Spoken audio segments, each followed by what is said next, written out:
Welcome to this weekly CACOR seminar. I am Ruben Nelson, a new board member of CACOR and a longtime member. And it's my pleasure to welcome you, as well as to introduce an old friend, Michael Marien, who will speak to us today. Michael is unique in the world of future studies. I know of no one who has the breadth of reading and the breadth of interest that he does. I don't know if he was dropped as a baby or whether it was just the schooling that he got as an undergraduate and graduate. He will talk to that. But he has long had an interest in scanning the whole field of the emerging field of future studies and trying to make some sense of it. I may be one of the few people left who own his book, Societal Directions and Alternatives, written in 1976, a critical guide to the literature. It's over an inch thick, and that was in 1976. As you can see on the screen, he published the Future Survey as a monthly shot for many of us for decades, received Michael's reading of new literature that was emerging so that we were alerted to what was going on in places that sometimes we didn't even know there were places. Finally, I want to say he's an old friend and colleague. He lives in northern New York, kind of closer to Canada than most Americans, and therefore it was easy for him to come to some of the conferences in Kingston of the Canadian Association for Future Studies, as well as he would attend. He was a regular participant at the World Future Society conferences in Washington and later in other places. And so over the years, we spent time together. He came to Canada often as a friend of the Canadian Association for Future Studies, CAFS, as we called it. And so it's with great pleasure that I turn this now over to Michael so that he can take us through his sense. We've invited him to sit back and think about what are the things now in reflection after 5 decades of work that he wants to share with us? What does he see that we may have missed? Michael, over to you. Yeah. Thank you very much, Butch, for the overly generous introduction. And I thank you very much for creating this occasion for me to reflect on what I've been doing for the last 50 years. I've never had such an occasion, so this is very unique. I don't know whether it will prove useful to everyone else, but we'll give it a try. The questions that started me off, you said, has futurist thinking made any difference over the past decades? And my answer was immediately, well, not very much, if anything. And that will explain. And I believe that you also asked me to say how I got into this business. So I'm going to be giving an autobiography, very brief, year by year, so you could see the influences, and it helped me to see them. Very quickly, I was born and raised in Washington, D.C., but not to a political family. And I went to college in the East Coast and lived in New York City for a year and a half. And then I went out to Berkeley for 61, 65. And in 65, I said, well, I want to get a PhD in what's happening. And I did not want to ally myself with any discipline. And there's only 2 places that I could ever find that would define it in terms of interdisciplinary social science. And I made the right choice by going to Syracuse. And I was very lucky because by just happenstance, I met Bertram Gross, who was just the right person for me And I sailed through okay, and under his tutelage. And in reflection, I don't know if I'd have ever gotten through if I had not met him as my major advisor. Bert was a leader at that time in social indicators thinking as well as systems thinking.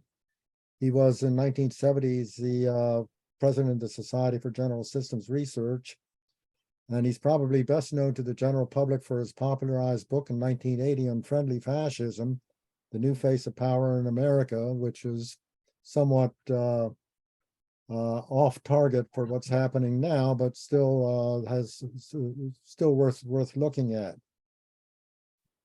In 1968, I started my dissertation, which is a macro system view of education, assembling a wide variety of indicators. It was urged by Gross, is outrageous. Nobody had ever done anything like that before, but with he under his tutelage, I sailed through.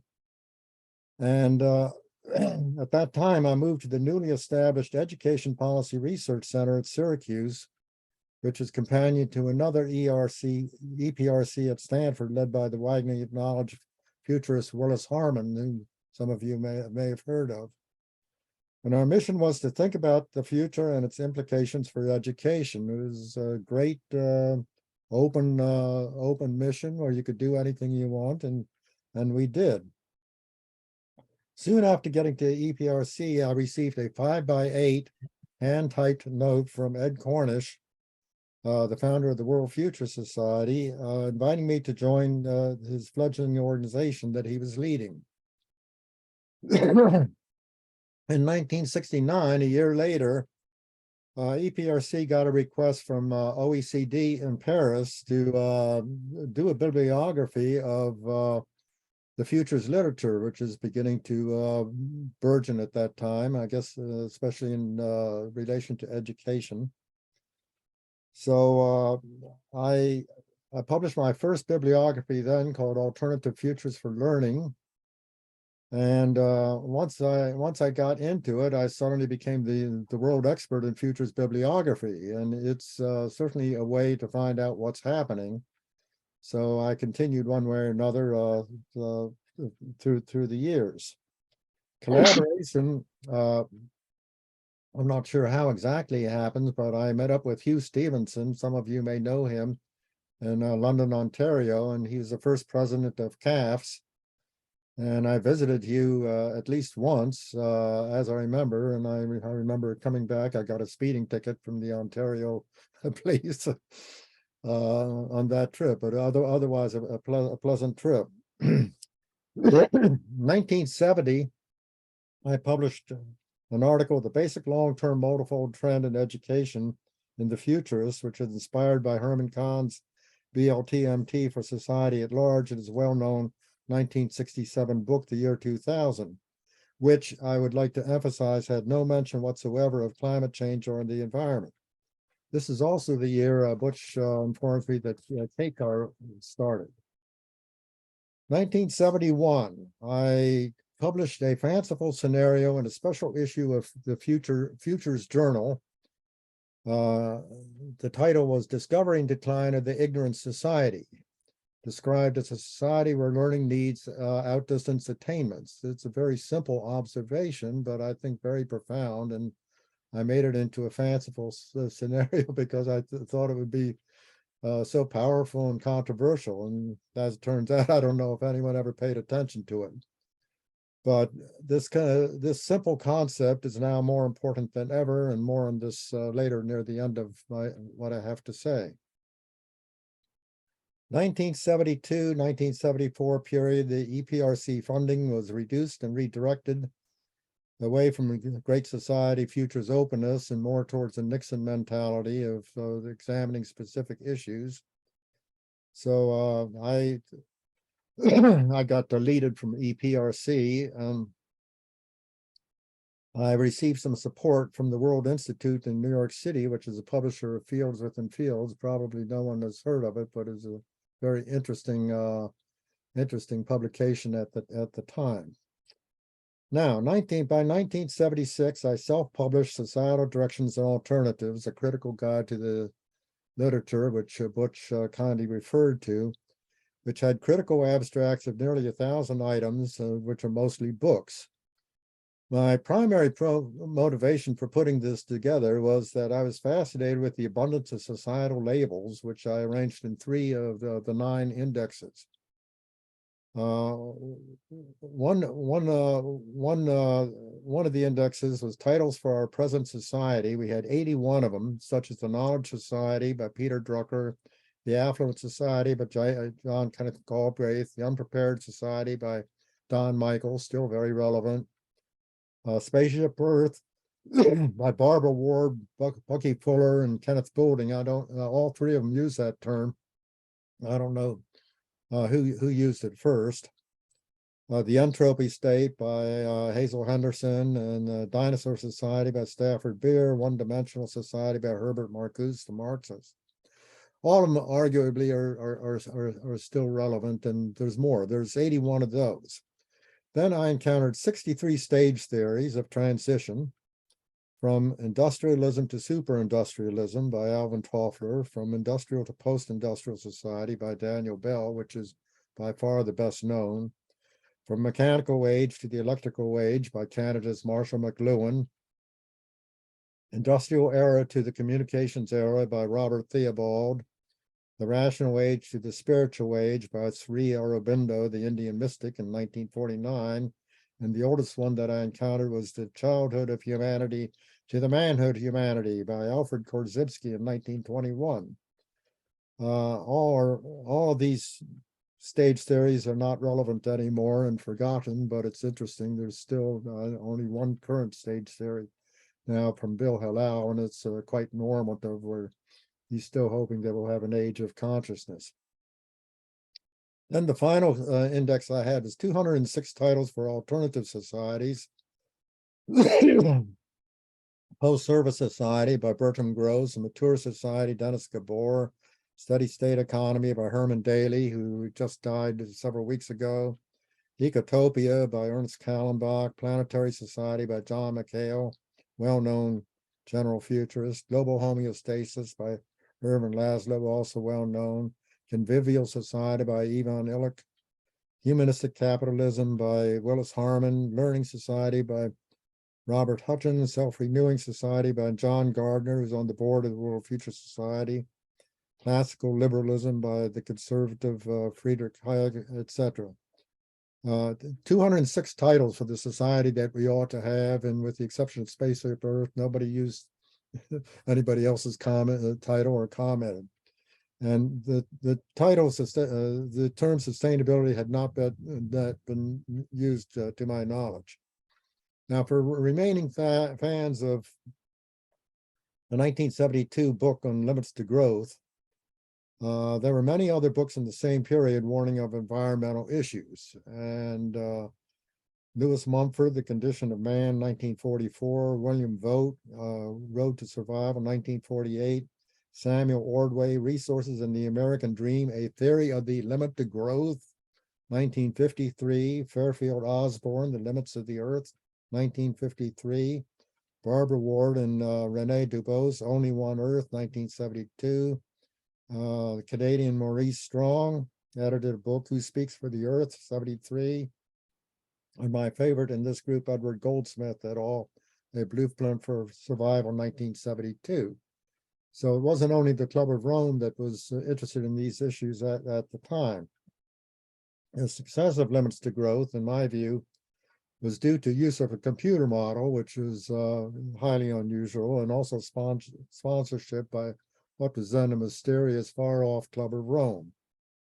The weakness of the book, in retrospect, which I think worth noting, was the focus on exponential population growth, a concave population curve instead of the reality of convex growth, which is currently expected by the UN to be 9.7 billion in 2050, which is 22% up from 8.0 billion in this year. In fact, I think just yesterday was the official date in which we passed the 8 billion point. And the UN's claim says now that population will peak at 10.4 billion in the 2080s, so it's not as worrisome as it was back, excuse me, in the 1970s when we had only half the population, but it still ought to be a concern now, as especially as David Harries likes to point out, there's a shrinking number of places that are habitable on the earth or will soon be. Okay, two more dates to note: in 1977 and 1979, very successful CAFS meetings in Kingston, which I attended, and I was delighted by them. I wrote them up for the World Future Society Bulletin. 1979, I began Future Survey, which is published by World Future Society for 30 years, and I had more than 20,000 abstracts. I'll just show you, for those who've never seen it, this is what the monthly looked like this. And unfortunately, it was never digitized, so I have all these abstracts that are still in print, but if somebody wants to undertake putting it together in digital form, I'll be glad to loan you my connection. Also in 1979, that was the peak World Future Society membership, which is just short of 60,000 members. 1980, there's a very successful World Future Society CAFS meeting in Toronto. As I remember, I think there were 4,000 attendees, the biggest futures meeting ever. There's 2 hotels 4 blocks apart, and we were walking back and forth all the time, and everybody had a good time. I think there's 1,200 listed participants who were making some sort of presentation, and both organizations lost money. So it was slowly downhill from there. But I want to point to this period of what I call the Great Futures Vogue, because I've never seen any book or article ever written about it, about this profusion of literature and futurists in that period, as I call an exuberant period of futures thinking, but also of fragmentation. Okay, part 2. What I call the slow decline of descriptive futures. Somewhere around the middle of 1985, I believe, CAFS expired. Butch will probably have the exact date. I think that Keith Wild may have been the last president. I'm not sure. Somewhere around 1990, I should check that date because I was part of it. We founded HOLUS, the Society for Sustainable Future. It started by myself and Lester Milbrath from the University of Buffalo, and Matthias Finger. We were having a dinner at Phoebe's in Syracuse, and we decided to do this. And then we brought in Keith Wild and Nicole Morgan and a few others. And our first meeting was in Washington, D.C. And I think it was Nicole. I mentioned her because she was an earlier contributor to CACOR just a few weeks ago.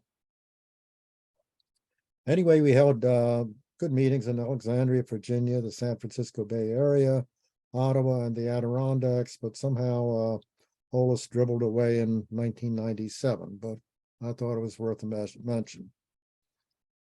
1994, another thing that's worth mention, is publication of a book called Why Futures Generation Now by the Institute for the Integrated Study of Future Generations, which is in Korea. With 159 pages in English and Korea, and it claimed to be inspired by the Earth Summit in 1992. And there's, I think, by a 1993 small meeting in Toronto, it was financed by Kim Tai Chang, or some Korean who had a lot of money. And I remember, I think Alan Tuff put it together. I don't know if you remember Alan Tuff, but he's at OEC, the Ontario Institute for Studies of Education, and I had known Alan before, and he became a hardcore futurist, but he started out as an adult educator and wrote a very interesting path-breaking book in the Adults Learning Projects. Anyway, this had books by, this had essays by Wendell Bell, Rich Slaughter, and Alan Tuff. And I note this now, there's 1994, because Future Generations is finally on the UN Secretary General 21 agenda 27 years later. I don't know if the one is connected to the other, but you never know if you look into it further. Now, 1996 is a major year, publication of the Encyclopedia of the Future. Some of you may or may not know of it. Here's just volume 1, 2 volumes here, 1,115 pages. I served as an advisory editor, and it had contributions by a lot of futurists, primary futurists, introductions by Alvin Toffler and Daniel Bell, not Wendell Bell. And I think every futurist wrote something, as well as I'd say secondary futurists as well as non-futurists. And one of my favorite examples is I recruited my uncle, Alvin Ring, who happened to be the editor of the Journal of the History of Dentistry, and he wrote a perfectly fine essay on the future of dentistry. He'd never heard of futurists before, but it just shows how open we are to all sorts of people to think about the future. Now, skip forward from 1996 to 2002, the publication of a long kind of a rant article of mine called Future Studies in the 21st Century, a Reality-Based View. That was part of a special issue of Futures in April-May 2002, guest edited by Rick Slaughter, who's, a hardcore, diehard futurist for decades. And Slaughter commented on what I had to say is downbeat in his introduction, and Wendell Bell, who was also there, called it unwarranted negativity. Such that I had a rejoinder to Wendy and later on in the same year. Now, in this long critique, I described 7 disabling myths. I said future studies. The myth that future studies is a field or a discipline, that it's often stated that way. In fact, it's still stated that way. If you read the Wikipedia entry, which is prepared by the Association for Professional Futurists that want to feel professionally important. So they'll claim that it's a field or a discipline, but it's not seen as such elsewhere in academia.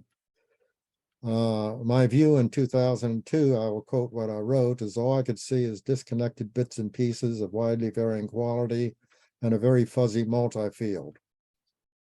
Another myth is that futurists are generalists, and I refer you to the Encyclopedia of the Future, that nevertheless we end up specializing in something. And I guess I specialize in generalities and thinking horizontally, but there's limits to that. Another myth, futurists are primary futurists, and I asked attendees at a World Future Society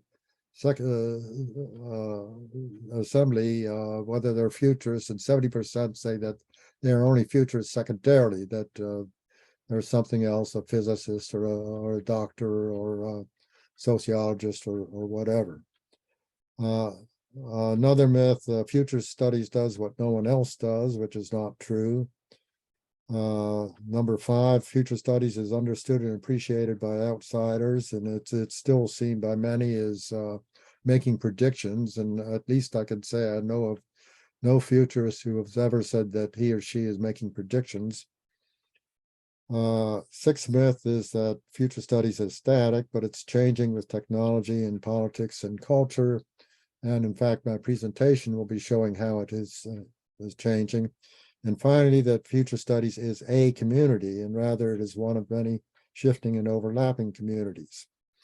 Then to add to all of this, in the same article, I described 6 categories of futures thinking, which I call the 5 P's in a Q. And you may have heard this old-timey expression, mind your P's and Q's. And so in part, that's why I formulated it like this, that it's probable futures, possible futures, preferable futures, present changes, panoramic views, and questioning.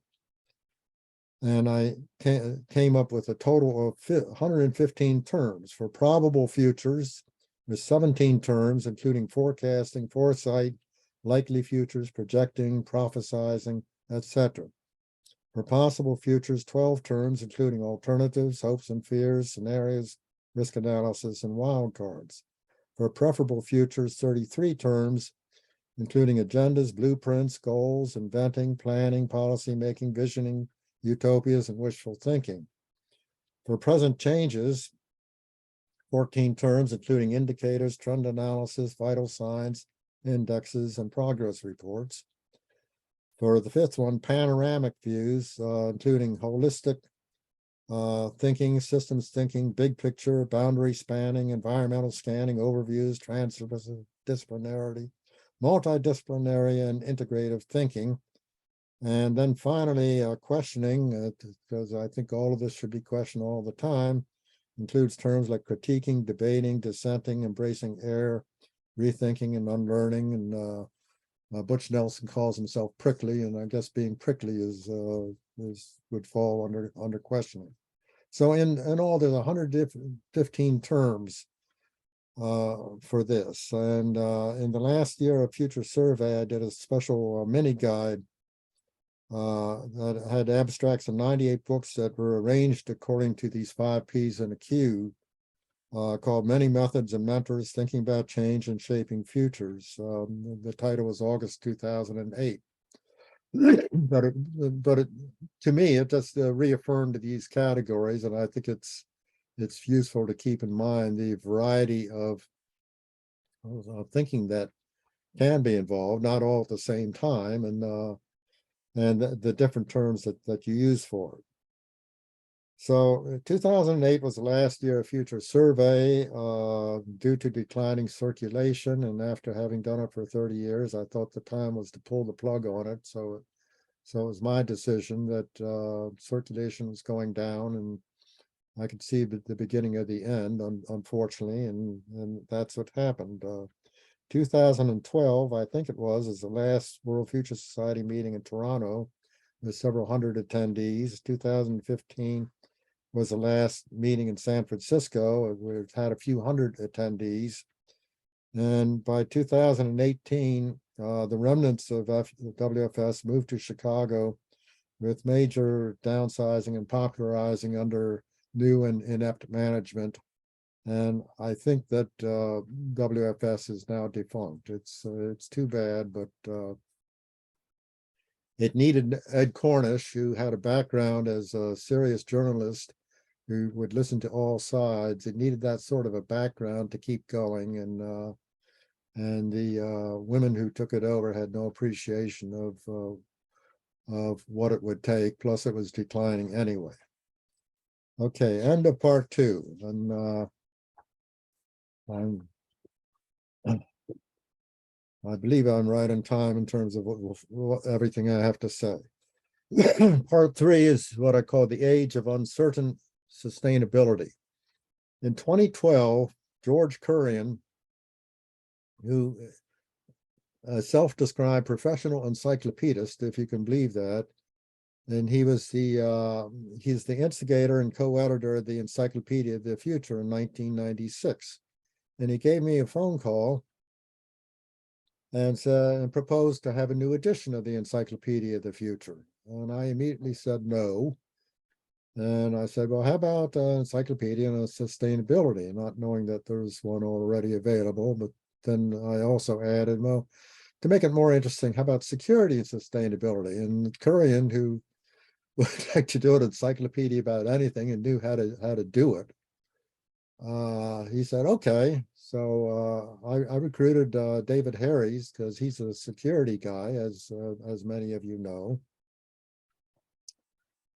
And he came on board as a co-editor of the encyclopedia, and the World Academy of Arts and Sciences agreed to sponsor it when they were meeting in Ottawa in 2013, which is also when CACOR had a very successful meeting that followed in a different hotel. It was a big hotel, and the biggest thing that I remember is Hunter Lovins making her presentation wearing her omnipresent hat. Anyway, 2013. This is interesting how events will shape things, but George Curran slipped on the ice in the driveway of his house in Westchester County, and he broke his leg. So the encyclopedia notion was disbanded. That David and I were about ready to go down and visit with him, and we never made the trip. But we did agree on the guide to security and sustainability organizations, which was part of the larger encyclopedia outline that we had. And we made the assumption, well, there's several hundred organizations, so this is manageable. So that was a really bad assumption, because we have now identified and abstracted more than 2,500 organizations, which you can take a look at via various indexes and www.securesustain.org. And we have several more that are waiting to be added. Plus, I estimate that we're adding 400 to 500 new or newly discovered organizations each year.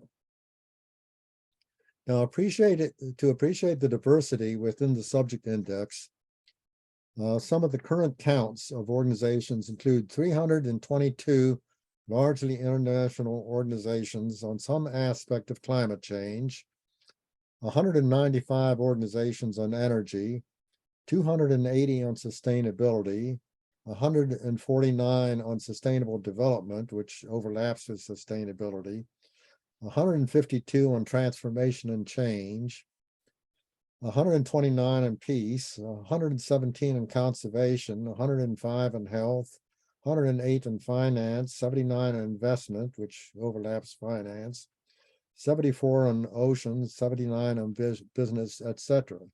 But you could take a look at this all together on the major categories index that we have to see groupings of organizations under about 50 or 60 different headings. Now, most of these organizations appear to operate in silos where they don't pay attention to each other, basically, to use a dirty word, they're competitive. And despite calls from the UN always that we need to have more cooperation, that somehow they do find to cooperate in various ways, but also basically they're competitive. Insofar as okay, even 130 UN agencies and programs that we have identified are also in this list, and although they're otherwise united in pursuing the Sustainable Development Goals. For an example of this, both the Department of Economic and Social Affairs, as well as the Sustainable Development Solutions Network, have published a Sustainable Development Report with that title just in the last year, without citing each other. However, as I said, there's some degree of collaboration. The SNS guide has identified 295 alliances, associations, coalitions, collaborations, councils, forums, networks, and partnerships. Presumably, these are overlapping terms, ranging from networks, which often are merely mailing lists, to more formal partnerships. The SNS guide also has a dashboard of 6 generic categories and 22 subcategories, an organization index, an index by geographic area, and one by the SDGs. Okay, that was, we started that up in 2013, and we're still doing this and expanding the SNS guide.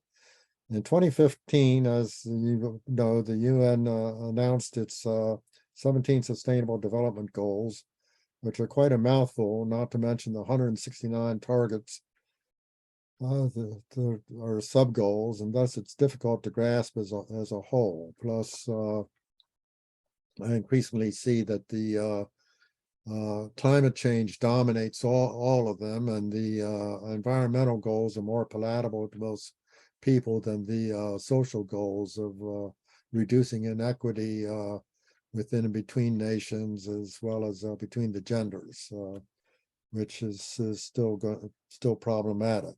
Desirable, but problematic. Most of the organizations in the SNS guide are consciously or unconsciously concerned with only one of the SDGs, and few of the above organizations even mentioned the SDGs, which ideally it'd be nice if they could all somehow fit under the umbrella that it might help. Okay, flash forward to 2020.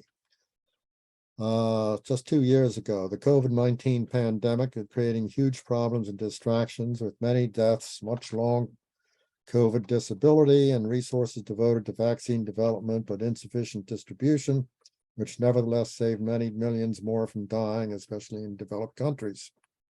2022, obviously, Russia's brutal invasion of Ukraine in February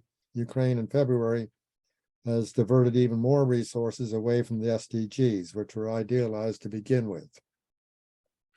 Some progress is being made in some nations on some goals, but overall the SDGs are suffering from this major double setback. Now back up a year, 2021, the guy began a budding partnership with the UN Sustainable Development Solutions Network to explore fragmentation, how to overcome it with new and improved partnerships of some sort. And we're still pretty much at the beginning of this, and there's no money in it yet, but it might lead to some money to make our guide more sustainable in the long term. So we'll see on that. Also in 21, Our Common Agenda, the report of the Secretary General, was published last September, an issue just before Putin's war, warning of a stark choice between breakdown or breakthrough to a greener and safer future. It offered a broad range of proposals similar to the 1987 Brundtland report, Our Common Future. And I have a long abstract and contrast of Our Common Future comparing to the more recent Our Common Agenda. And this appeared in CADMIS, the World Academy of Art and Science publication, which is online. The issue November 2021. It's also in our SSG Gold website. Now, of particular interest to futurists, 5 proposals in the Secretary General's report are of special interest, as described in a Delphi study by Jerry Glenn's Millennial Project, which was published in just last September. And I've also mentioned the citation for that and report on recent reports 3.3. And if I think you might find it on the website, which is our website is getting a bit like grandma's attic, though, and then you may have difficulty finding some things as a warning. Anyway, 5 proposals by the Secretary General, and what would be of most interest to futurists. Well, Jerry had a panel of 50 or so of his buddies, and they ranked these 5. And number 1 is a futures lab to analyze hundreds of reports, which I think is a very good idea. And number 2, a summit on the future to put foresight at the center of decision making. Number 3, strategic foresight to analyze and summarize foresight and risk reports, which I'm doing a little bit of that right now, but just a very small part of what ought to be done. Number 4, a trusteeship council to negotiate with governments. And number 5, a special envoy for future generations, which possibly is influenced by the future generations publication of 27 years ago, which I made previous reference to. Now, what the SNS Guide has been doing for the last 2 or 3 years, a byproduct of looking at organizations, and I switched over from looking primarily at books to looking at organizations. But then I realized that many of these organizations, especially the UN organizations such as UNEP and UNDP, are publishing excellent interdisciplinary reports. They're well produced, they're readable, they're all free online, and scarcely anyone ever seems to have heard of them. No one is covering them other than the very lengthy and technical reports from the IPCC. So in 2021, I published 2 annual roundups of 25 recent reports in Cadmus, the WASP journal. But I realized that waiting several months to report on these reports is too long, and 25 at a time is a big mouthful. So just this year, I started a series called Report on Recent Reports, which covering just 10 at a time. And I've done 3 quarterly RRRs, and they're published on our website as well as on the WASP websites. And probably RRR will go bi-monthly in 2023. There's lots of reports out there to be discovered, and I think they're important, and no one else seems to be paying attention to them. It's, as I said, it's a very small example of the potential UN Futures Lab and strategic foresight syntheses, which may or may not be realized to overcome fragmentation within the many UN programs and between the UN and other organizations. I asked Jerry Glenn about this, and he estimates there's a 50% chance that these will be realized, and I agree with that. Also in 2021, the SNS Guide began publishing what I call quick looks of selected common interest organizations in certain categories. So you can get an idea of which organizations are attending to certain issues. And we now have 15 on our website on such topics as immigration and migration, water security, air pollution, human security, Arctic warming, global risks and challenges, youth groups, environmental peace building, plastics pollution, and a few more. We also have a short guide, which is even longer than the quick look, which grew from a quick look of 18 organizations to 50 organizations advocating education for sustainability and or the SDGs. And that accompanies a quick look on 41 PhD programs for sustainability, which is far more than all PhD programs on futures that I know of.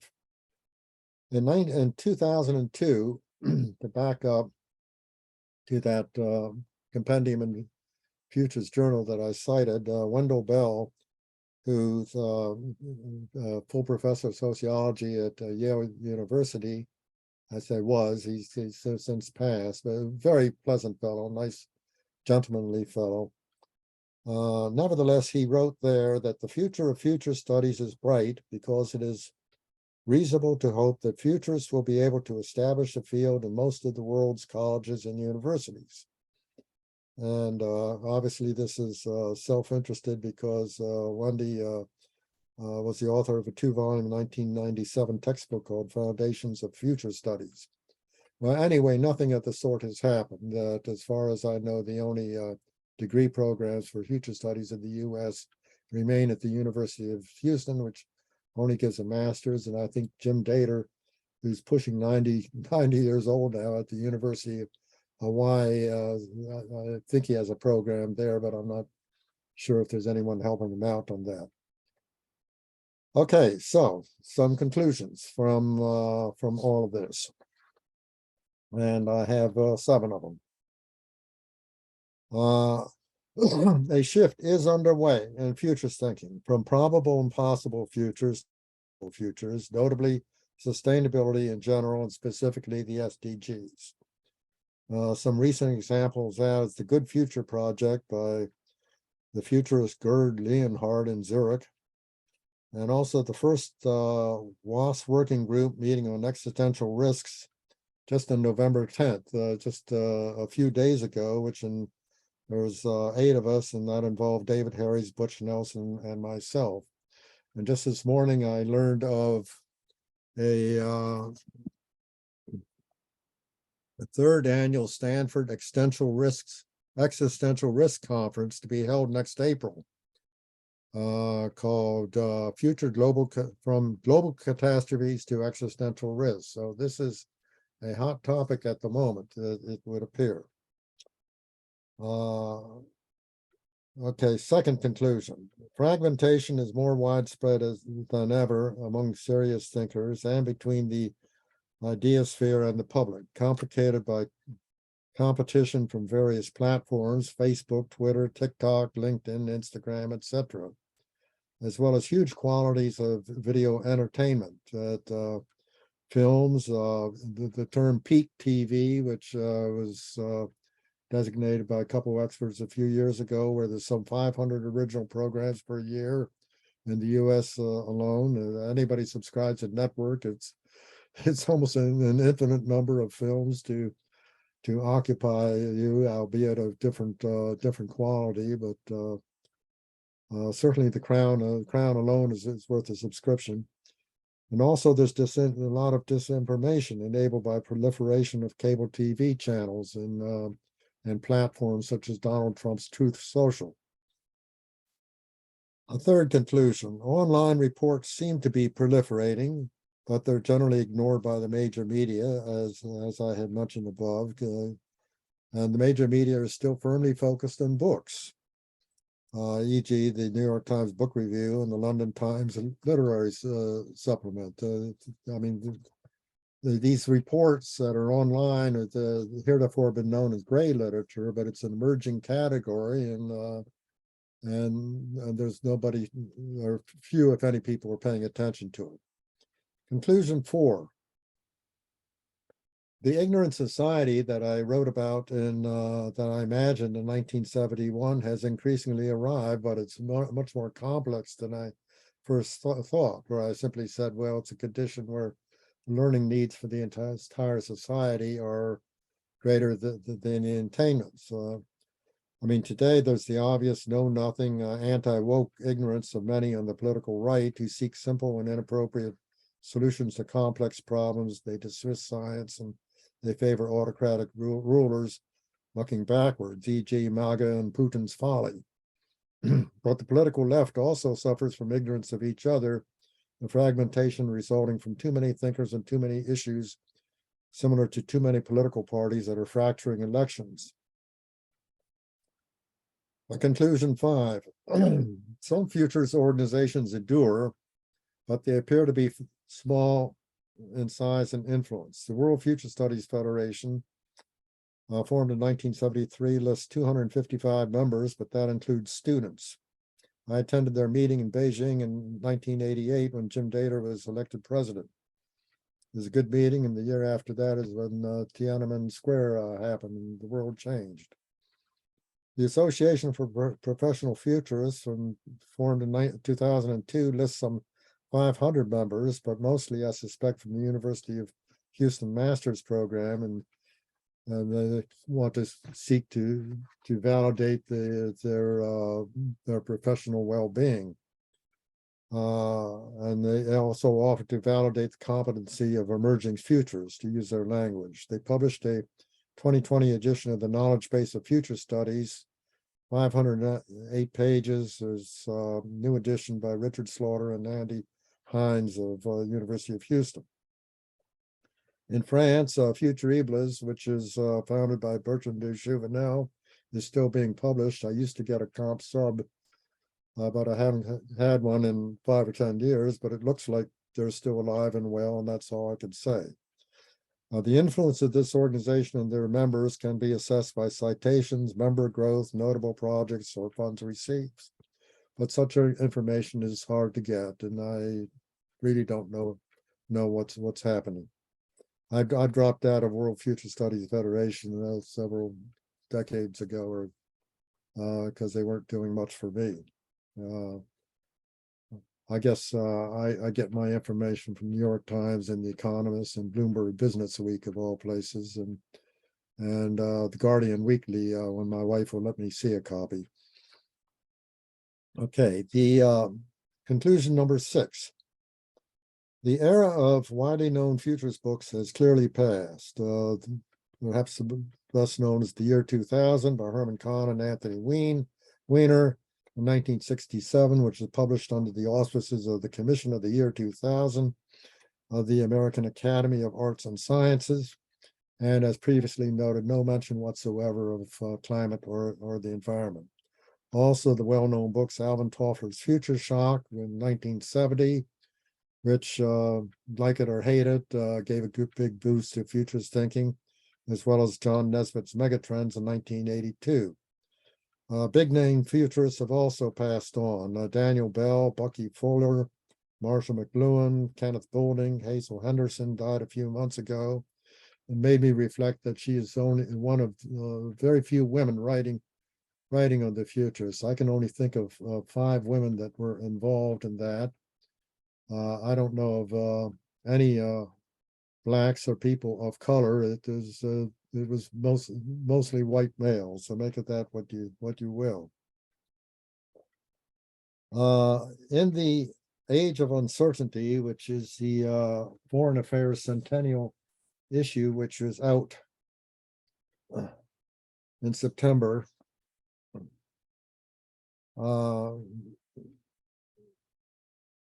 venturing into probable and even possible futures is muted.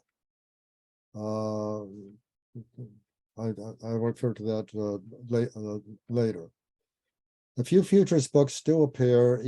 For example, 21 Lessons for the 21st Century, 2018 by Yuval Noah Harari, and 10 Lessons for a Post-Pandemic World, 2020 by Fareed Zakaria. But neither Harari or Zakaria are seen as futurists. I like Zakaria very much, and I watch his weekly TV show, Global Public Square. It's on Sundays. Final conclusion. There's always much talk about, well, we need to be transdisciplinary and interdisciplinary. Wass is always talking about that as if that'll solve our problems, but no, there's already have enough of that already. But one important discipline seems to be missing from most or all of these reports, and that is political science. Understanding national and global politics is necessary to deal with climate issues and sustainability in general. The goal is to get good ideas in power and keep them there or improve them as regimes change. For example, deforestation in the Amazon region was decreased under the Lula regime, but accelerating under Jair Bolsonaro, who, luckily for the planet, was recently defeated by less than 2% margin of voters. So we dodged a bullet there. Lula will presumably take office in January and resume with protections of the vital Amazon region. Another example is the current COP27 conference in Egypt. It's focused on climate loss and damage funding for poor countries. Finally, some funding in the millions will be forthcoming, and you can see a few pledges of a few million here and there by various countries, but it will surely be inadequate. As noted by Al Gore at the conference, quote, "Let's be very clear, that is a matter of billions or tens of billions." And so this is a vast gap between a preferable future and a probable future. In sum, how might futurists help to close this gap so as to deter threats of existential catastrophe? And that is the end of my presentation. Thank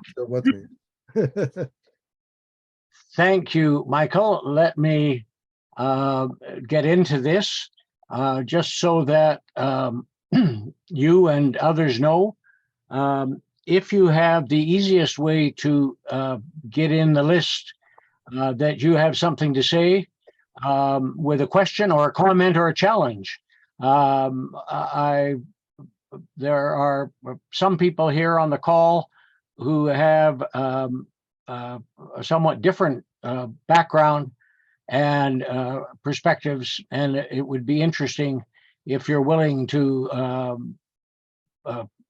comment and add to what Michael has said, or challenge him, or add a question.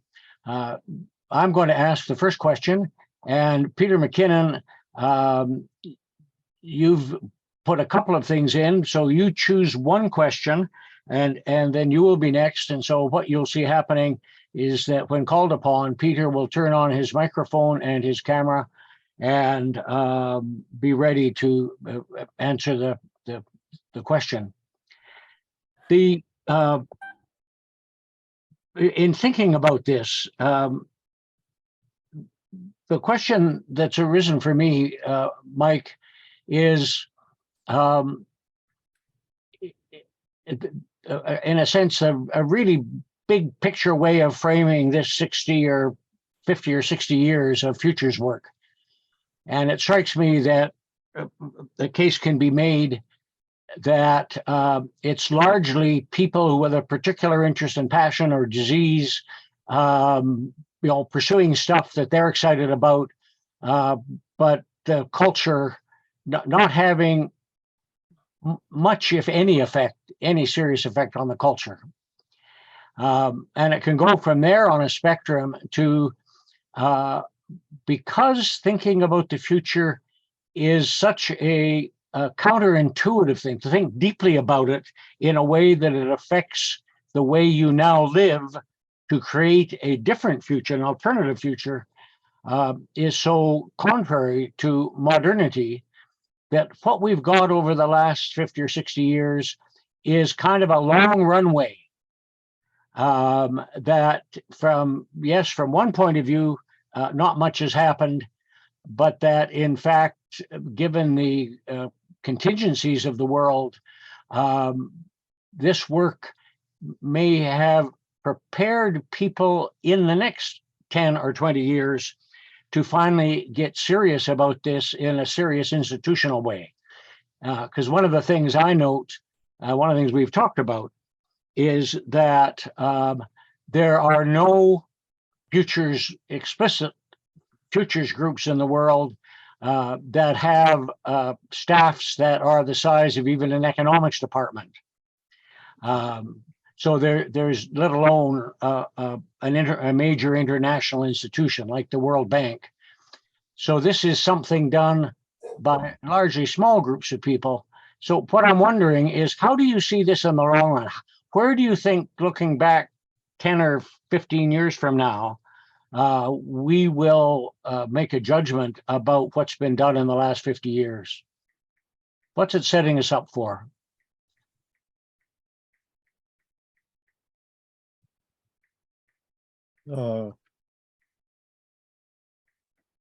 Well, first, I don't know if anybody else is looking back in terms of past futures. I mean, everybody's in the present now, and there aren't a lot of people that are thinking about, for example, necessary transformations. As I mentioned, we have more than 100 organizations in the index of the guide that mention transformation of one sort or another. And in fact, we're about ready, I think, I'm not sure, to prepare a quick look on some of the major organizations that are proposing transformation. That includes the Club of Rome, incidentally, which came out with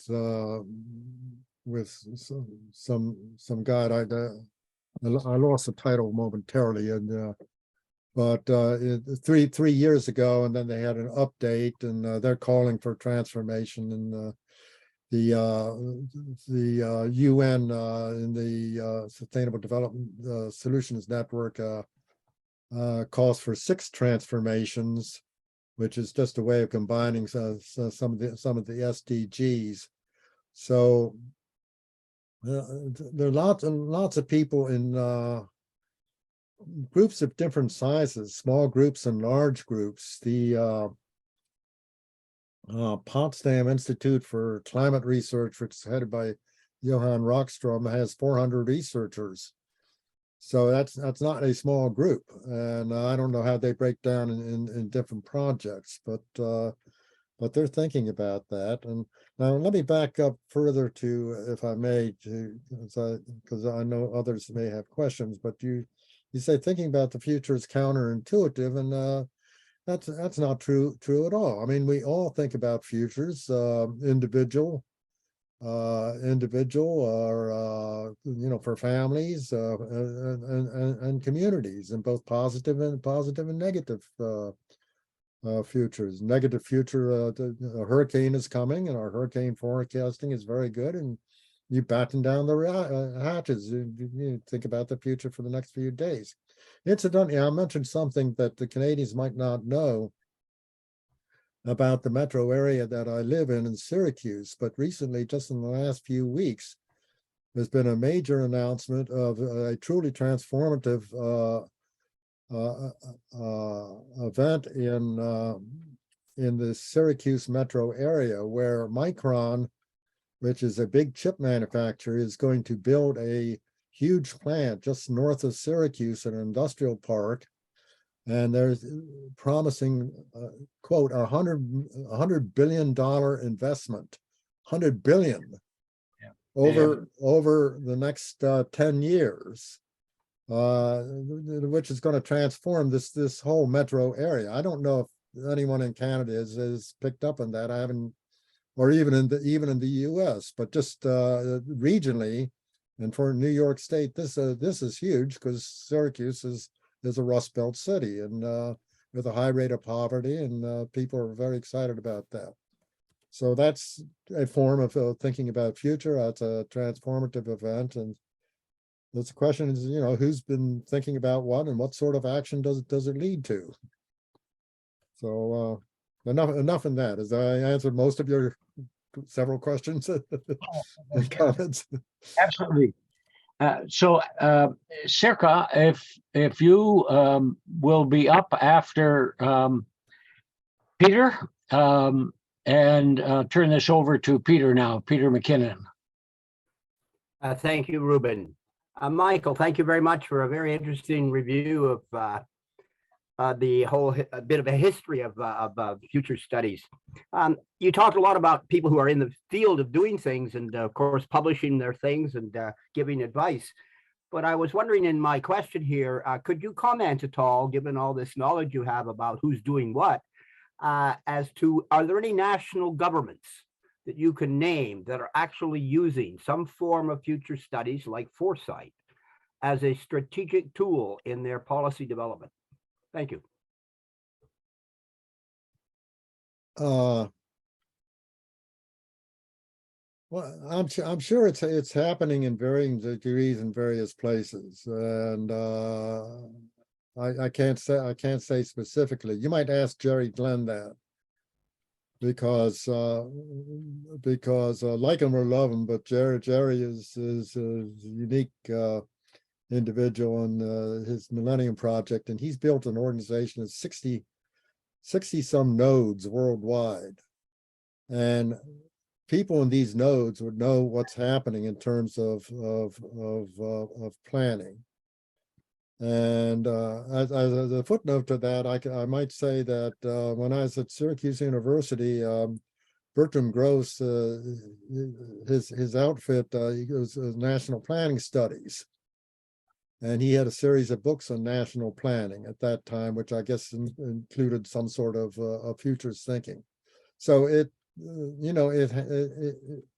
happens in various degrees in various places, maybe just in certain industries or certain parts of society. And that's all I could say. That it's an important question to ask. It'd be nice to have a book that would summarize all that. I don't know of any, but it's certainly happening, and especially if you're aware of climate, then of impending climate changes, and you're bracing for it. I might add one more thing that comes to mind is Saudi Arabia is doing a huge amount of investment, planning ahead. They're building an experimental city. I think Nome, is that right? For somebody who knows, there's something like $500 billion investment as a city of the future. And they're running these very well-written, persuasive ads in Bloomberg Business Week. That one of them, I have it somewhere, I can't cite it, but one of them even mentioned the Sustainable Development Goals, that they believe in the Sustainable Development Goals.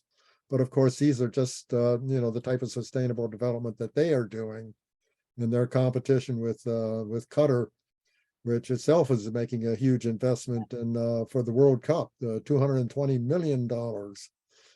So again, lots of planning for a Pacific event, but also for regional, for national well-being as well as regional competition, at least in the Middle East.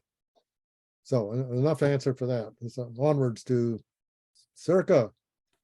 Okay, well, thank you for that. I just might say I'm well aware that Whitehall in the UK, as well as here in Canada, that basically our senior officers in the government to have a policy advisory group called the Policy Horizons, and I see Peter Padbury is a guest on this conversation. He might have a comment. He's a chief futurist for Canada in the federal government. So there are several governments that are using foresight as a tool. And in fact, there is an organization in Washington of public servants that are dealing with future studies. And they are all sort of like a group of self-reinforcing folks, but they're trying to practice using strategic foresight type activities in their different parts of the US government. And so there's actually a camaraderie group that deal with that in the US government. But it's not formal in a policy sense. Well, anyway, thank you. Good. I see Peter has come on. Maybe like the Congressional Clearinghouse in the future, which used to operate in the 1990s, as well as the Office of Technology Assessment. Now, notice that sort of Circa Heinonen is here. Are you in Finland now or in Canada? I'm in Finland. Good evening. Okay, well, Finland, everybody. she probably will have a lot to say in this because Finland has always been very big on future studies. So let her answer your question. Well, first of all, thank you, Michael, for this presentation. It was very interesting to hear, and I have to thank you for these future survey reviews and abstracts because I really used them when I was working at VTT. So I have been involved in future studies for 40 years now. Currently, I'm Professor Emerita at Finland Future Research Center, which is inside University of Turku, and we do have future studies as an academic discipline, and we are celebrating actually next week our 30 years of anniversary, giving research, education, and societal influencing in future studies. And it was something like 2013 that we really became a department. So we have professors and we have master's program and doctoral program. Currently, we have 20 doctoral students. I'm supervising. Well, that's far more than everything in North America combined, I believe. And even though we are a very small population, 5.5 million people, we have an active national foresight network. So besides academic future studies, we have governmental and parliamentary futures foresight work. We call it National Foresight Process, because we see that the National Foresight Network that connects all futures oriented institutes and organizations, we emphasize that we should always have a process between academic future studies and then parliament and government, because there is a gap otherwise. So every 4 years, the government prepares a so-called government foresight report, then submits it to parliament, and inside the parliament, there is a permanent committee for future, which reads the report, gives its statement back. So there is this kind of futures dialogue going on all the time. And it is the Committee for the Future was the first in the world when it was established 1993, if I remember correctly.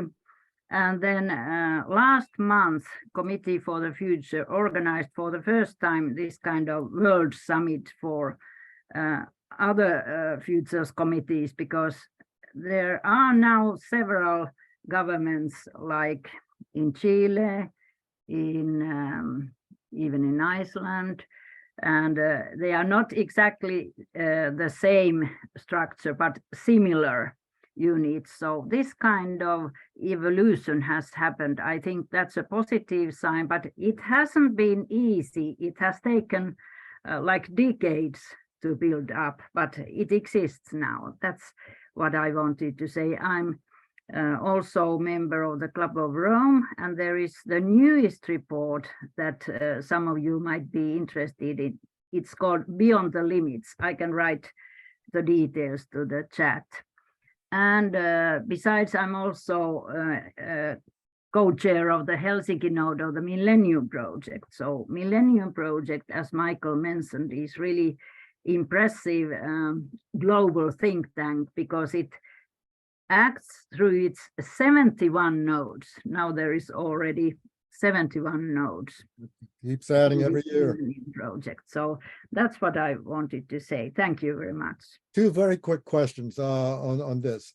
Has all this futures establishment that you have in Finland made a difference in the policy and in the direction of the country? And the second one, more specifically, did you ever envision joining NATO in this year, in 2022? Very interesting questions.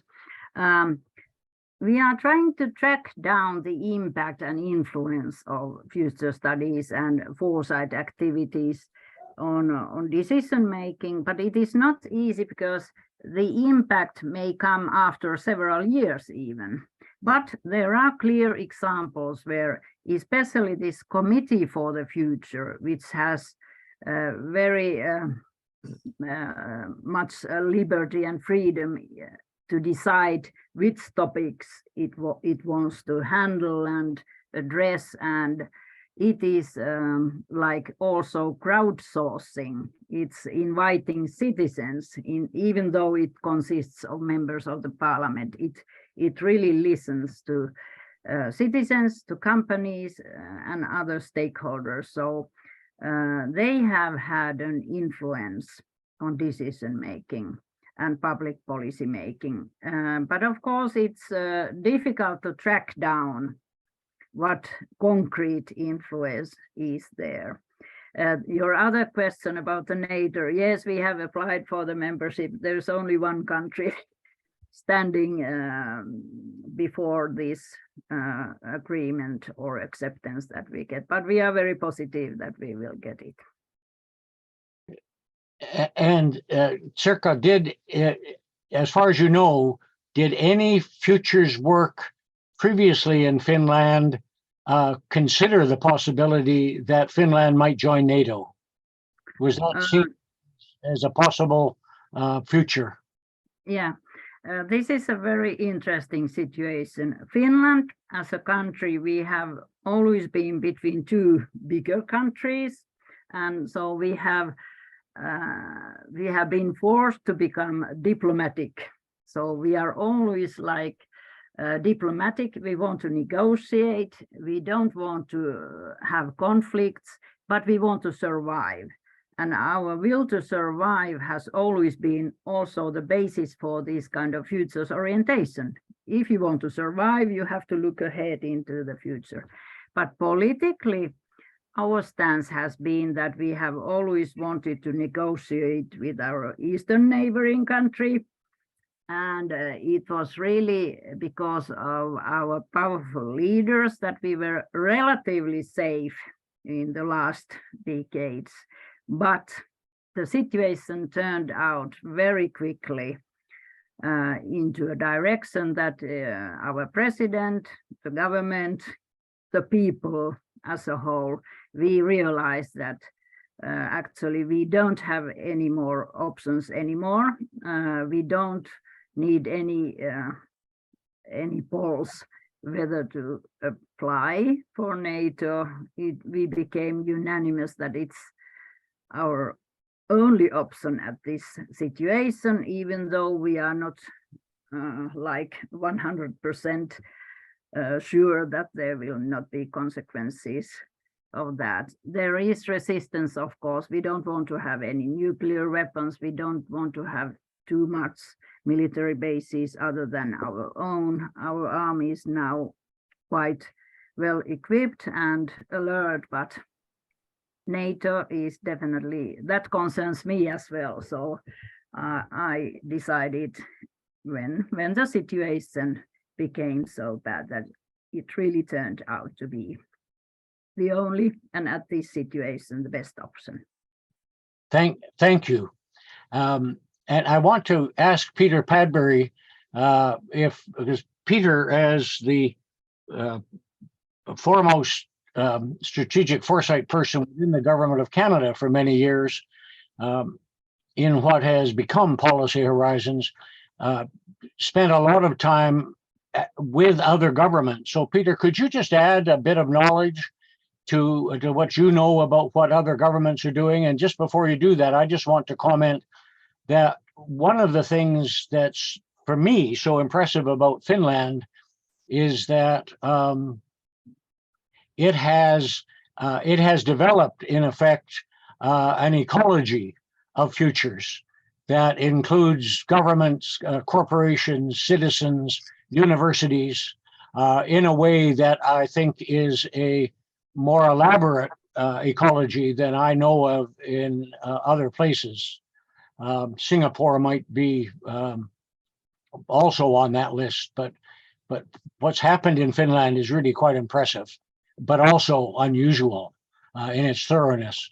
Peter. Yeah, no, briefly, there's a lot of foresight work going on in government. You'd be surprised at how much. I guess part of this story starts with Jack Smith, who worked with UK Foresight about 20 years ago to build a foresight network along technological forecasting. I took over that network when I moved to Horizons, and it had about 6 or 7 members, and I expanded it. We did a lot of research, found out where there were groups like Foresight in kind of central, in like Horizons, in Central Asia agencies, in developed, and particularly I was interested in developing countries. So I expanded that network to about 20 countries that met regularly. And then when I was working with Duncan Caspegs, who was at Horizons, when he became the executive advisor to the Secretary General in OECD, he took over convening the network. And now they meet about twice a year. And there's probably 60 or 70 countries that regularly show up and have some significant foresight capacity going on. So and there's certainly, I guess I see it as there's a kind of developmental steps, like in many other places. At the top of the rung are places like Finland and Singapore. I was pleased when Singapore started sending developing countries to Horizons to learn something. So Horizons Canada is up in that story somewhere. But there's a great deal going on, and I've even done some, since retirement, consulting with several countries building capacity. So there's a lot happening everywhere. It's like a massively expanding interest everywhere is my experience. And Stuart, who's in this game as well, might actually have some insight on that. Well, thanks. Thank Peter. you. And Stuart Candy, you've got some background here as well that you can contribute, as well as when you've done that, if you have another comment or question, you're welcome to it. Well, thank you, Ruben, and this is my first time joining CACOR, but I'm really delighted to have this opportunity. And Dr. Marien, your name has been in my awareness for decades, but I've never heard your voice until now. So so this is really, really great.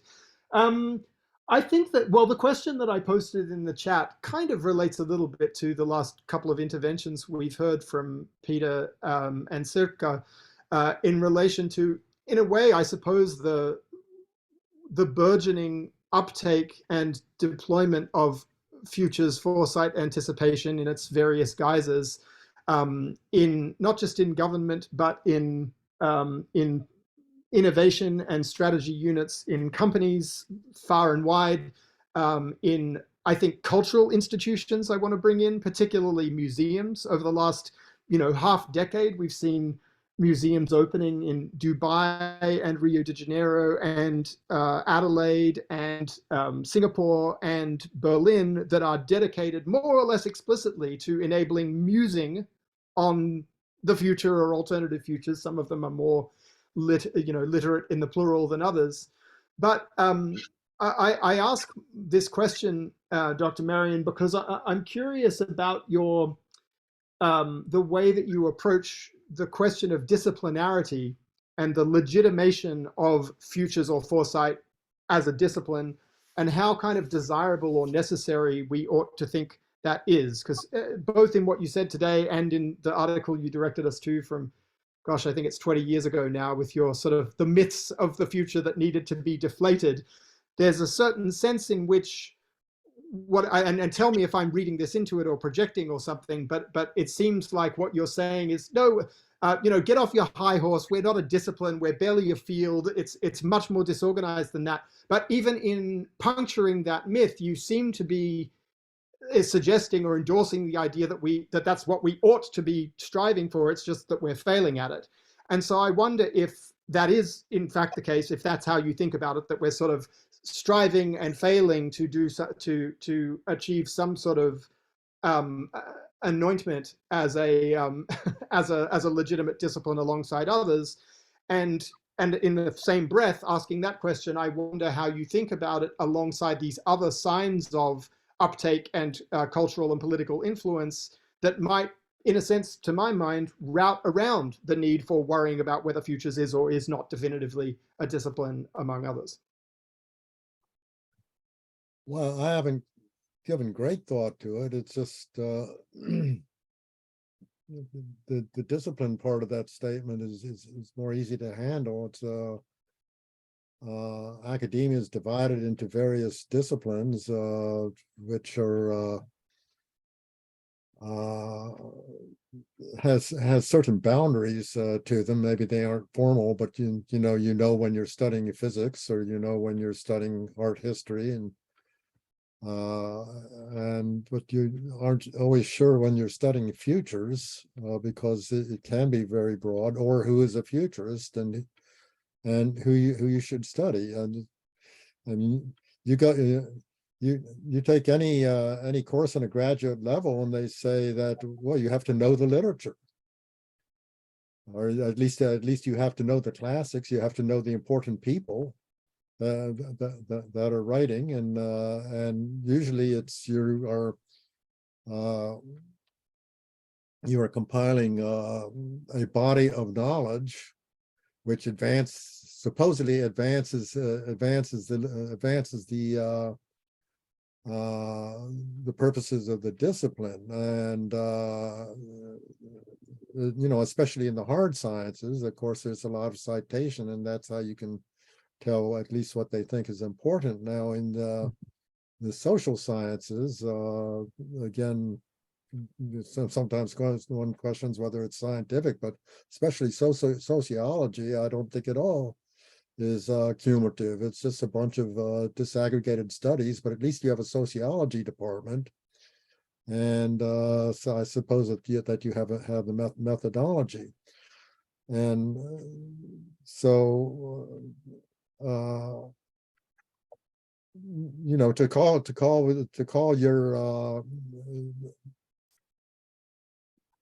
what you're engaged in a discipline, I guess, gives you a sense of legitimacy, and can put you in academia along with other disciplines, or I guess that's the idea, or a sense of self-worth. I mean, this is a very important. And but one way to think of futurists, or at least to think of what I do, it's not a discipline at all, in the sense that you are going vertically. I'm going horizontally. Right. And so you could say that maybe it's a horizontal discipline, or something to stress that, or even transdiscipline doesn't deal with that. It's just going horizontal. And it has strengths and weaknesses. I'm looking for pieces and putting together, and looking for patterns, and interested in a number of things, although not everything, because you can't know everything. But if you stress that more, then maybe there would be a place for that in academia. But I think it'd be very, very difficult. And so far, other than the program that you graduated from, there's no other PhD program in the U.S. and I guess in Canada too. Right. Although, I mean, I guess part of my point is that I'm not sure that's the only relevant index of success. I mean, there are students in various places doing futures related things, but within their own departments, and in that sense, activating or acting on the sort of horizontality that you're talking about. And to me, that's actually been a deliberate element of the strategy that I've pursued in trying to insinuate or embed futures practices and concepts and methods within a field like design, where I mean I'm an associate professor of design at Carnegie Mellon, and we have been threading futures throughout that throughout the curriculum there, not in my mind with a view to one day growing up and becoming a futures department in splendid sort of isolation or independence, but precisely with the view to kind of to futurizing activities that are going on anyway, but that can benefit from the the decades of work that's gone on under our very sort of unwieldy umbrella of futures. So and I mean and actually before coming to Pittsburgh, I was at OCAD. Ontario, I'm saying this because of the Canadian convening that brings us together here. Ontario College of Art and Design, Canada's largest and oldest art school, has graduated, I don't know how many now, maybe 200, 250 students from their Master of Design in Strategic Foresight and Innovation, many of which are now working in places like Policy Horizons and and other institutions, both public and private. But look, I mean, I don't mean to take up so much airtime. Really, I was just wanted to prod at this question about the desirability or the necessity of disciplinarity as kind of a, as a mark of having arrived, that we should be somehow striving for, when set alongside all of these other indications that we've heard from other people talking about, all these other indications that futures actually is finding its way into into rooms that matter and into decisions that count. Yeah. Well, let me just make one more comment on that, because I think you have a better chance. I mean, you may be committed to futures because you went through a futures program with the great Jim Dater, but I think you have a better chance trying to promote sustainability. And as kind of a follow-on to this, we got involved in a quick look to organizations that are promoting education for sustainability, or the SDGs, and then I got into well, let's just look at the programs. And I was working with Martin Neskovic, who's a junior fellow at the World Academy. And we wisely decided, well, let's not look at the master's programs because there's many more, but just PhD programs in sustainability versus future studies. And we located 41 of them worldwide. And we have a quick look in that, and you might take a look at it. That's on our website and see what it is. But even there, for sustainability, that sometimes some of these are more specialized, such as I think Rochester Institute of Technology, it's sustainable technology as opposed to sustainability. And we could find no program that was looking at all the SDGs. They don't mention the SDGs because that's too broad. Mm-hmm. So this is a problem of getting a broad horizontal, if you will, program in academia, and once you do, getting it accredited. I don't think there's an accreditation yet for sustainability. I think I looked at the accreditors. I forget the title of the organization, but they don't have anything in this area, although they ought to. But it seems that that's the way to proceed, and to try to encourage first to identify the programs for PhD and masters, as well as non-credit programs, the the Sustainable Development Academy, which is part of SDSN. They have 35 online courses, which, you know, some of them are pretty good. One by Johan Rockström, for example, and but they're non-credit, although they also order a master's degree. But what I think that is needed somewhere is a guidebook that's student-oriented to all the programs, the degree programs, as well as courses available worldwide, and a critical guidebook, just like a travel guide. I mean, whenever I travel, I always get as many travel guides as I can to wherever I'm going, and you know, to cities and countries, and why not a guidebook to sustainability and futures programs? Put them together, as long as it's critical, the same way that travel writers are critical. You know, they tell you what's most important and what's the best things, and maybe what's not, and you know, where to eat, where to sleep, what to see. And we're all familiar, or most of us at least is familiar with that if you travel. And I actually have a woman in California who was somewhat interested in that, but we kind of left it at that until I can find somebody who might fund her. And that, if anybody knows how to push this idea forward, but that's what we concluded. We did not want to go any further than what the quick look at these PhD programs, just to say, gee, this is interesting. There ought to be more of this. That's all. Somebody ought to take it further. Okay, enough said. Thank you. For the moment. Thank you. And Dave Doherty, you are up, and after that, Victor. And after that, Gordon, and Gordon will ask our last question in this formal session before we turn the tape off. But Dave, over to you.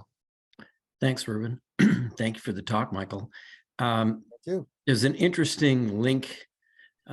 Studying environmental design wrote 4 or 5 decades ago. I read a book called Small is Beautiful by Schumacher. I didn't think of it at the time as related in any way to futures studies, but I suppose that it really was. And I'd like to know whether you're familiar with it, and if so, whether you think it's still relevant. Well, back around 1980, there was a small group of people interested in decentralism. I was involved with them at that. You know, what a great idea. And of course, we were very familiar with that book. Kirkpatrick Sale carried on in that tradition. There was literature at the time, and then I guess the idea is somewhat out of disuse, although I could point you to, well, let's see, the Schumacher Center in Great Barrington, Massachusetts still has Schumacher memorial lectures, and I think John McCrory was going to try to put together an anthology of writings for decentralism. It's an idea very much out of fashion now. And that's all I could say. Yeah, there's some relevance to the book, and historically it's important, you know, among books of that sort. I don't think that Schumacher was thought of as a futurist, but certainly you know, in the larger sense, the books that were looking at alternatives, like Ivan Illich's books, that too, he's historically important. So yeah, it's important. You could get something out of it. I haven't looked at it in decades, but it's there, and it's inspired a lot of people too. Yeah, I had the impression that it was looking at how could we create a world that's sustainable. Well, a lot of people are asking that question now, and they've been asking that question for longer than you think. Not since the 1970s, but since the 1980s. 1937, even Aldo Leopold. Did he use the word sustainable? I don't know. Yeah, I'd have to go back and read it. Yeah, but you could find equivalents of that. I mean, as I was saying earlier, in which I was talking about volumes that were competitive with the Club of Rome's Limits to Growth. At that time, there were a lot of books that were worried about how we're ruining the earth, and they're still quite relevant. And someone ought to go back and take a look at it 50 years ago. And but now it's getting serious, but it's still a secondary interest because it's climate change is the big one right now.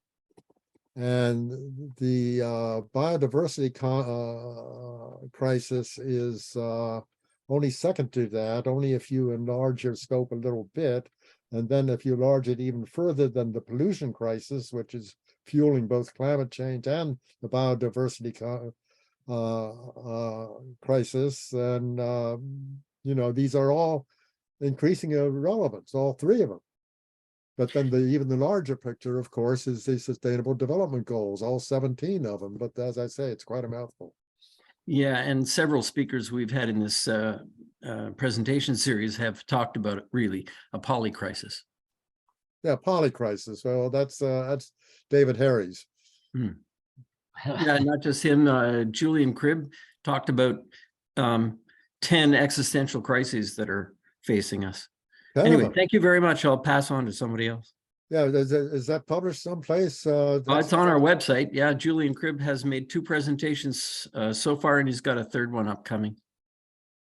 Okay, because it did I mention this before? It just happened this morning. I became aware of the 3rd annual Stanford Existential Risk Conference. Yes. Yes, and I passed it on to Butch. I just learned of it this morning. It's becoming a hot topic now. Well, if you could get it to Butch, and if Butch could send it to me, I'd certainly like to pass it on to Julian because he's very interested in that. He's a science journalist. Oh, okay. Well, Butch has it. I will get it to you. Great, thank you. Yes. So, Victor, you are up, and after that, Gord. I'm familiar with the name. It's good to see the face. So welcome, Victor. I think this is the first time you have joined us on this CACOR webinar. I'm glad to have you here. Thank you very much for this opportunity and sharing the announcement. It's very interesting talk by Dr. Marien, and I have already read a lot of Dr. Marien book reviews, and of course, I'm very much impressed by his contribution over the years, the future studies, and it was a great pleasure for me to actually both meet him today and listen to his wonderful review of the history of the field. Let me just, first of all, thank you, Dr. Marien, for mentioning the contribution by the World Future Studies Federation, WFSF. And for information, next year we are going to celebrate its 50th or half a century anniversary in France, Paris. And about the members and the impact of the Federation, let me just point it out that we have almost 30 institutional members, and each institutional member is connected to an average 10%. In addition to that, our full members and our fellow members are leading the scholars in different journals in the field, and of course are training many graduate students throughout the world. And about the announcement of this event, I noticed that you have quite rightly highlighted the fact that there are lots of people who are talking about the future studies without using the familiar term for us. And it's very interesting for me because very recently I discovered that some publishers in the English-speaking world are using a universal code for actually classification of all the books which are related to future studies. And that code is SOC 037000. And if you just Google that code, you can see a lot of different bookstores and publishers who are covering the whole field of futures. I have 3 questions for you today, and I'm going to be just very short. The first one, I noticed that you are using the term fragmentation in your talk today in the negative sense, perhaps, but how about thinking of diversity? How about thinking of pluralism instead of fragmentation. I would say that the more diversity, the more pluralism, the more enriched our field will become, and it will become much more lively, transdisciplinary discourse for people to contribute to that. The second question is that you are mainly focused on sustainability. And if I'm right, sometimes people would say that sustainability is somehow equivalent to environmentalism. And because it uses a sort of or type of ism at the end of it, I could sense that it might be somehow a type of ideology for some groups of people, in the sense that they are particularly advocating for a certain way of living and doing research. For example, for your information, some of the futurists that I know about them, like Tom Lombardo, are rather skeptical about the relevance or importance of sustaining the world. Instead, he talks about evolving the world, and through that evolutionary path, we might need even collapse of sustaining the world as it is right now. And the third question, if I'm allowed to actually ask that final question, is that it seems that you are measuring the effective impact of a futurist or a futurist organization using some quantified scales or measures like number of citations to books or number of membership or growth rates of membership. But how about thinking about an impact on just one individual who could be the future leader of a society? That individual could be integrally transformed and will be able to change the course of the history later on. I mean, sometimes there are some impacts of a futurist or a futurist organization that are hardly measurable, but at the end of the day, that will be transformative in the sense that a new leader might emerge that could transform a whole country or the whole planet. Okay, in answer to your first question, yes, diversity is a positive way to think of fragmentation. And certainly it's, there's a lot of diversity, but also sometimes you could see a lot of similarity among organizations that are professing to do the same thing, addressing climate change, but they don't seem to be aligned with each other at all. That's all. Secondly, a purposeful evolution that maybe we don't want to sustain what we have. Well, perhaps, but you'd have to make a compelling argument, and I doubt that it would have much influence on environmentalists who are worried about how we're ruining what we have.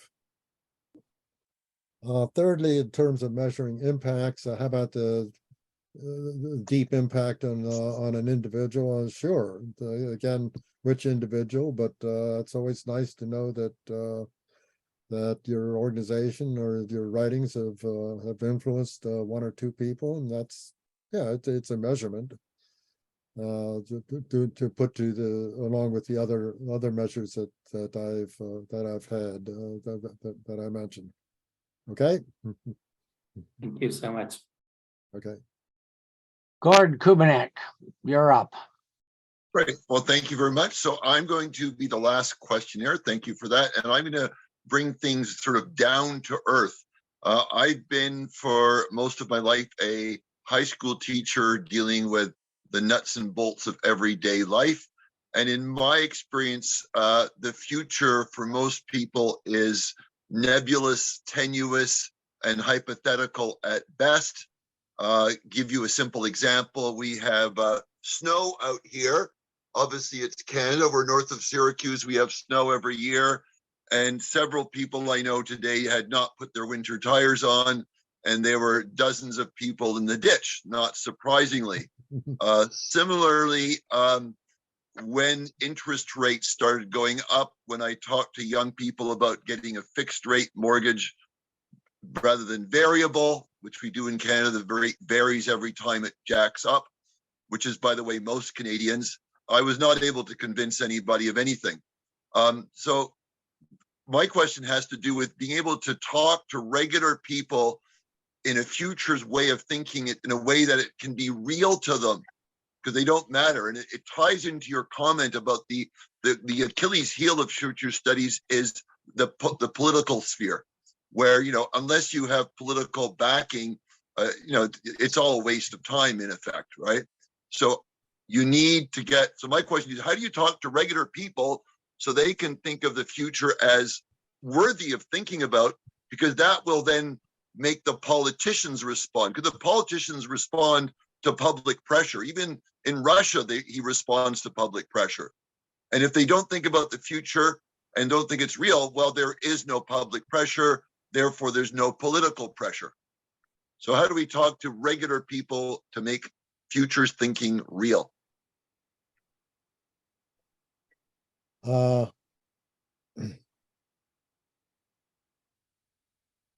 That's a good question. And you say you're a former high school teacher, or? Yep. Yeah, well, I'm glad that you said that, because that's exactly the question that you would ask about the general public. And that's kind of the flip side of what I previously said. Well, people think about the future all the time, in the sense that you know, whether to buy a house or a car, or to move to Ohio or whatever, and you're saying, but at the same time, there's a lot of things that they could be thinking about the future which they aren't, and how do you put it on a high school level? Well, even when they make those choices, my observation is it's very reactive. They're going to move to Ohio because something happened. Well, They don't have this vision. Of course, it's simplistic. I mean, but there's one question that the pollsters, at least in the U.S., are constantly asking, which just drives me batty. Is they ask people, are you happy in the direction in which the country is going? And 75% say no, but there's never any distinction between which direction they're talking about, because obviously there's at least two directions. You know, there's a direction is viewed by the right wing, and the direction is viewed by the left wing, and those are two opposite directions. But again, this is very simplistic, but at the same time, it's thinking about the future. Things are getting worse. Thinking about probability. I'm just reading just finished an article reading in the New Yorker about lotteries, and why the whole lottery industry, and why people buy lottery tickets, especially the poor people, because they think that I'm going to strike it rich, because they don't think of the odds of doing so and how they're losing money.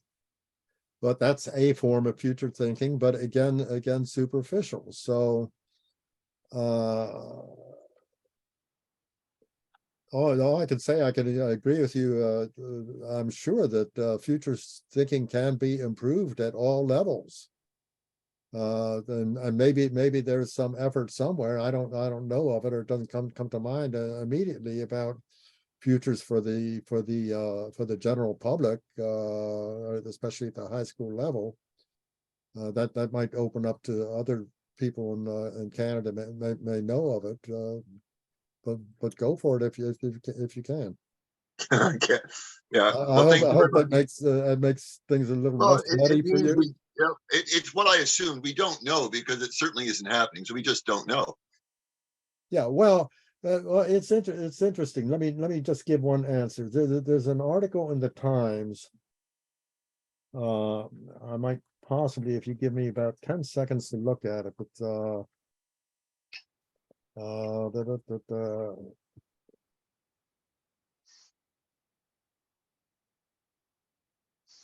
yeah, okay, here it is here.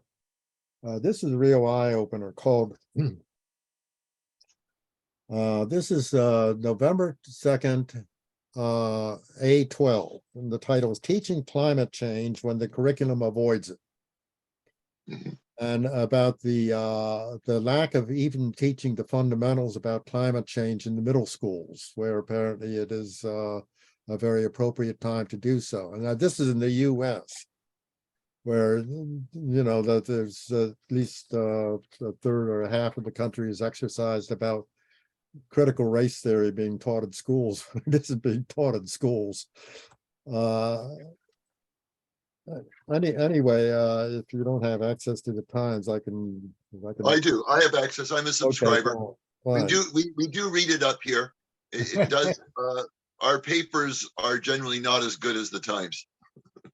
Yeah, well, except for the Globe and Mail, perhaps. But anyway, it says the words climate change do not appear in any state middle or elementary school education standards. Wait, is that a single state? But 80% of American parents think that schools should teach climate change. Oh, here we go. This is all based on a book called Miseducation: How Climate Change is Taught in America by Katie Worth, W-O-R-T-H. Okay, so take it from there. It may very well apply to Canada too. Oh, I know, but this is a real eye-opener. If they can't teach about climate change, how about other things that'd be more controversial, like gender equality? Well, thank you very much, and Yeah. thanks for having that lovely airport. I have a lot of friends who fly to Syracuse because it's cheaper and easier to fly to Syracuse to go to Florida than from here. So well, good. We'll stop at our Yeah. mall also.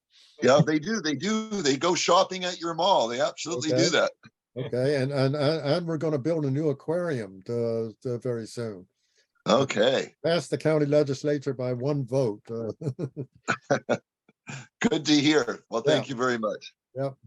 And within a decade, as you go through Syracuse, you can pick up your supply of computer chips from the new fab plant. And if you keep going through Syracuse, 10 miles south is Lafayette, where I live, and you may see the exit 15. Yes. I want to call on Ted Manning, who is a member of the Club of Rome, as well as a longtime member of CACOR, to thank you, Michael. Ted Manning has pleasure. logged off, and could you do the thank you, Ruben? Okay, well, they've as happens in life, things are a bit complex and occasionally surprising. So, Michael, it's apparently it becomes my turn, not just to introduce you, but to thank you. I want to note a couple of things in saying thank you to you. One is that some interesting people have shown up. You have drawn to this webinar some interesting people from other parts of the world that for the first time. Yeah, Circa Heinen, yes. I want to thank you for that. Oh yeah, it's very useful to talk to her. It's because of you that they're here, and both you and they made a contribution. Good. And I want to thank you for taking the time to reflect on your very long life and sort through, as you did, the evolution of futures work as you've come to understand it, and share that with us. So it's all good. This will be up on the CACOR YouTube site shortly, along with other things. And it's just for anybody listening, if you go to YouTube and Google Canadian Core, at least search for Canadian Core, you will find over 100 presentations that have been done on this listserv, on this website, and the webinars. Hi, Ruben. I was going to say something, but my whole system went down for about 3 minutes. Okay, over So to I you. didn't mean to stiff you guys. So what were you going to say? I was going to say that we've been banging our heads against the walls of disciplines for a very long time, and we've been every one of the disciplines is in its own mind trying to predict the future. It has been a significant challenge to get them to talk to each other, much less communicate. When I was the head of the social, or one of the directors of the Social Science Federation of Canada, I was there on behalf of geographers, and yet there was almost no jargon to allow us to communicate effectively with the economists or the sociologists and even other people who were relating it with issues of resource futures or social futures or even medical futures. So I appreciated your comments, Michael, immensely in terms of trying to get a coherence amidst the dialogue of what kind of futures people want. And I just wanted to say a couple other things too, that in the Club of Rome, we've been trying to craft the notion that we could, in fact, envision a common future. And the notion of trying to replace the specific metrics of any specific discipline with sort of a shared understanding of well-being and all of the different attributes of it. And not just one metric like GNP or waist size or whatever it is you want to fixate on, but a very broad range of indicators of social, economic, ecological, and other attributes that help us understand what things are in fact desirable. In fact, we're having a conference next month in Costa Rica on just that subject for the Club of Rome, trying to get people to come up with some degree of common dialogue, at least in terms of what kind of future we might actually aspire to. And I just told you all the questions we're asking because we, like you, are not really privy to all of the answers yet, and I'm not sure we can be. But the point is that there's an awful lot of people out there thinking futures from within their own little silos. And we're gradually getting them to peek over the edge to see what other people are thinking. So I much appreciated your comment on the lack of a coherence and understanding, or even a sharing of respect amongst those who wish to actually foster a better future. Good. And with that, let me suggest that if you are not yet a member of CACOR, that go to their website. It's a very reasonable annual fee, and you will be joining Canada's longest serving futures-oriented organization. And with that, thank you. We will turn off the tape